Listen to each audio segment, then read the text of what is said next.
There is a name I love to hear, says the songwriter. I love to sing of its worth. It sounds like music in my ears, the sweetest name on earth. Oh, how I love Jesus. Oh, how I love Jesus. Oh, how I love Jesus because he first loved me. Praise the Lord, all you sons and daughters of the Almighty, and welcome to another Daily Bread. Welcome to another day that the Lord has made. We are rejoicing and we're glad in it. Every single day, we have another opportunity to praise God. Every single day, I look at him differently, either from my meditations, from my prayers, from my studies. I view him in a different light, and every day I have more matter to praise him from. He is marvelous. He has placed us on this earth as his representatives to demonstrate his dominion over this space. He's put us here instead of himself, made in his image and in his likeness to glorify him. What a great charge to keep that we have. We're so excited to be in, I believe, our 7th video in our study of the book of Acts, and it is fascinating. We're coming today from Acts chapter 2, verses 12 through 18, and we find these words. And they were all amazed and were in doubt, saying one to another, "What meaneth this?" But others, mocking, said, "These men are full of new wine." But Peter, standing up with the 11, lifted up his voice and said unto them, "Ye men of Judea, and all ye that dwell at Jerusalem, be this known unto you, and hearken to my words. For these are not drunken as ye suppose, seeing it is but the 3rd hour of the day. But this is that which was spoken by the prophet Joel. And it shall come to pass in the last days, says God, I will pour out of my spirit upon all flesh. And your sons and your daughters shall prophesy, and your young men shall see visions, and your old men shall dream dreams. And on my servants and on my handmaidens I will pour out in those days of my spirit, and they shall prophesy." And the word of the Lord is blessed. We will be speaking to you today from the subject, when the Spirit finds its voice. When the Spirit finds its voice. The Spirit found its voice through those of 120 that was gathered in that upper room. He opened their mouths and they began to speak praises to God in languages they did not know, as the Spirit found its voice. Hey! As the Spirit gave the utterance. Spirit also found its voice in the Apostle Peter. He who just a few days earlier had denied Jesus Christ out of fear. The Spirit found in him a willing vessel who stood up in new boldness to defend the gospel of Jesus Christ. We have in these verses the first fruits of the Spirit in the sermon which Peter preached immediately after this event, which was directed not to those of other nations in a strange language, but to the Jews in the native language, even to those who mocked, for he begins with the notice of that. And we're starting off these few verses with a very important distinction, which is the division of peoples that were there. Now, we talked about that a little bit in our lesson on yesterday. But of the unbelieving Jews, there were 2 categories. There were unbelieving Jews who were from other nations. And then there were unbelieving Jews who were from Israel, who lived in Jerusalem. Now the unbelieving Jews from the other nations, They were amazed and they were persuaded by the speaking in tongues because they heard these native Jews speaking in the languages of their foreign nation. And they knew it was a move of the Spirit. But those who were native to Jerusalem only knew the languages which the tongue speakers knew. And they thought it was gibberish and babbling because they could not ascertain it was actual languages of the earth. So that first group actually praised the event, but the second group mocked it. So who was Peter addressing? He was not addressing the first group, he was addressing the second group. Those who mocked it. He began his discourse by saying, "Ye men of Judea and ye that dwell in Jerusalem." He's been very pointed. His sermon is directed toward the mockers and not to those who are persuaded. And to them he addresses discourse. You can see this in verses 14 and 15. But we have reason enough to think that the other disciples, okay, you have the 12 apostles, were addressing and taking turns preaching and convincing the mocking Jews. But then you had the other apostles, the 70 disciples, you will, and the other of the balance of the 120 that was in the upper room. They were still speaking in tongues to the Jews who came from other nations. They were still encouraging them and prophesying to them in other languages. Good God Almighty, what a proceeding was taking place on that day. So we have the other disciples continuing to speak to those who understood them in the foreign language, in the languages of their respective countries, the wonderful works of God. And it was not by Peter's preaching only, but that of all in the midst, that the 3,000 souls were converted. It was the preaching of Peter that had the 3,000 converted. It was the preaching of the other 11 apostles.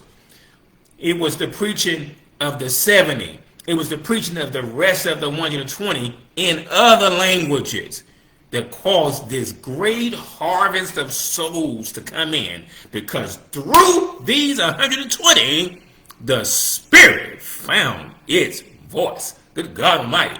Now, Peter's sermon is the only one that is recorded, not the sermons of the other 11, to be an evidence that he was the one that God had chosen to be the leader of this new church. On this rock I will build my church, he told to Peter, and the gates of hell shall not prevail against it.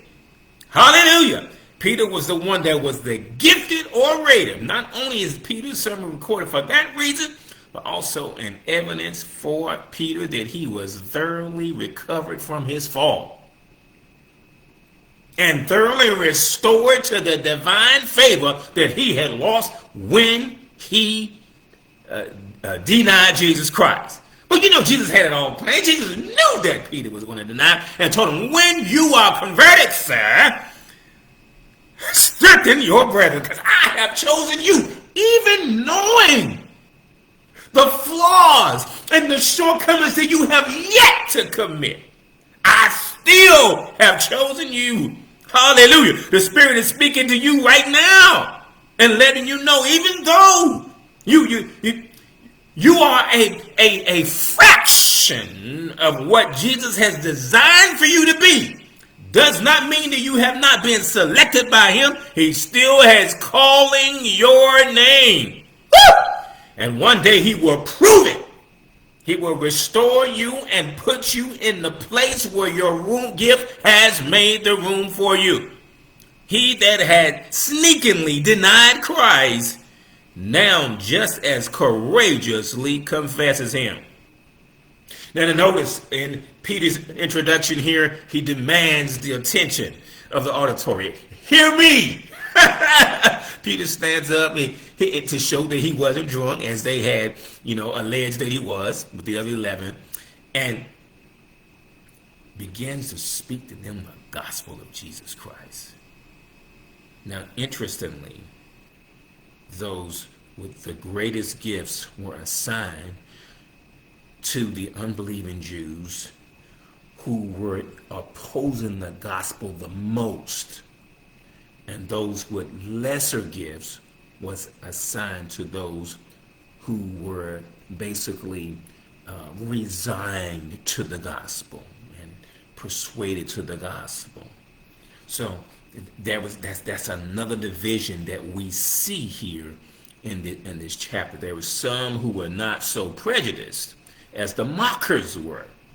Okay, and the reason why there were some unbelievers, or the majority of the unbelievers were not as prejudiced as the mockers were, is because to them the speaking in tongues was an evidence of the Holy Ghost. Why was it an evidence to them? Because they understood the language. But to the Jews who were mockers, the tongues was not an evidence of the Holy Ghost. Why? Because they didn't understand. And this is one thing that I have continuously said throughout the last series and this series. Speaking in tongues in the vast majority of modern churches today is not an evidence of the Holy Ghost because nobody understands the language. And if there is anyone in the audience that understands the unknown language, then yes, it becomes an evidence of the Holy Ghost. If not, there is no proof there. Look at what the unbelieving Jews did here. The unbelieving Jews says, look, these men are full of new wine. They're drunk. And people say, look, it's too early in the day. It's only 9 o'clock in the morning. Nobody's drunk down. This is the fulfillment of the prophecy. But here is my point. There will always be a negative reaction where there is no known language within the audience of the tongue speaker. The Bible says tongues is a sign not to them that believe, but to them that believe not. But tongues is only a sign to them that believe not if those who believe not knows the language that's being spoken. Even the unbeliever, the tongue is not a sign for if they don't know the language that is being spoken. So you see there's limitations on it. That's why it further emphasizes the fallacy and the folly of using tongues as a sign to them that believe. First of all, it was never ordained as a sign to them believe, only to them that believe not. And second of all, even to them that believe not. Tongues is limited to being a sign and an evidence of the Holy Ghost if they know not the language that is being spoken. Okay, so now let's get to the sermon right quick. Peter lifted up his voice as one that was both well assured and much affected by what he was about to say. This is the model preacher. The model preacher is confident of that word is about to flow out of his mouth, and he is very much affected by it. In other words, he has applied it to his spirit. It moves him down on the inside. And so Peter was neither afraid or neither ashamed to own it, and he didn't care what the consequences of him preaching that gospel. Because guess what? These mockers, they were the chief priests. They were the Pharisees. And they were those who had heard the chief priests and the Pharisees and the elders and all of those who had just crucified Jesus Christ and all of those who had paraded with their signs that says, crucify him, give us Barabbas. These were the unbelievers who knew not the language that was spoken on that day, that needed the message that Peter was about to preach. So he preached to them who were accessory to the death of Jesus Christ. He said, look, be this known unto you, which you did not know before, which you are concerned to know now, and hearken to my words, which will draw you to Christ, and not to the words of the scribes and the Pharisees, which will draw you away from him. My master is gone, whose words you have often heard in vain, and shall no more hear his words. But now he speaks to you by us. Hearken now to our words. The Spirit has found its voice. And this is the beginning of his sermon here when he stood up. He said, these men are not drunk, but this is that which was spoken of by the prophet Joel. Let's close our lesson out with this. The reason why this lesson was so effective, because we know how this sermon ended. This sermon ended with them saying, men and brother, what shall we do that we might be saved? That is the goal of every sermon. that those who hear will be pricked in their heart and will ask the question, what's my next step? Good God Almighty, what do I do now in order that I might be received of God and that I might act in accordance to this word you have just preached? These are not drunken as you suppose, but this is that which is spoken by the prophet of Joel. Why was that effective? Because they knew what was spoken by the prophet Joel. Now, so many times in our churches, if we say it is written here or it is written there, this is written in Amos or this is written in Isaiah or this is written in Daniel, we are not familiar. We're biblically illiterate. And so that greatly weakens the minister, because he doesn't have something to access that will penetrate the heart of the audience, because the audience doesn't know enough. But the Jewish audience, one thing I can give them credit for, the religion of Judaism, they know their book. They have known their book since birth. They have been taught it. They have been trained in it. They have recited it. Moses says, hear ye, O Israel, the Lord our God is one, and you shall love him with all your heart, mind, soul, and spirit. And this law that I've given you, I want you to put that as frontlets before your eyes, bind them on your wrists. When you walk by the way, when you sit down, when you rise up, I want you to talk about this law. In other words, the word of God was saturated in the minds of the children from their youth up. This is not done properly within Christian communities. This message penetrated Peter's audience because they already knew what was written in the prophet Joel. All he had to do was quote it. And when he quoted it, it hit the spot. You know what is written in Joel. It shall come to pass in the last days, says God. I know you don't believe in Jesus Christ, but we're talking about God now. God said in the last days it's going to come, I will pour out of my spirit upon all flesh. Your sons and your daughters shall prophesy. Your young men shall see visions. Your old men shall dream dreams. On my servants and my handmaidens, on the men and the women, on the leaders, on the slave class. Good God Almighty. On everybody I will pour out of my spirit. You read it? There in Joel chapter 2 verse 42. They shall prophesy. This, what you are just seeing, is the effect and the fulfillment of that prophecy. And that, my ladies and gentlemen, is our daily bread for Tuesday, February the 3rd. We have enjoyed it, got it riled up a little bit, because the word is a lamp unto our feet and the light unto our pathway. Let the Spirit find its voice in your life. Fill your life up with the Word of God, with the heart of God, and the application of His principles, so that when you open your mouth, it is the Spirit speaking. Let the Spirit find its voice. And until our next daily bread on tomorrow, you know exactly what to do. Pray for one another. Pray for me that I stay on cloud 9 and I be what the Lord would have me to be, so that His will is done in all of our lives.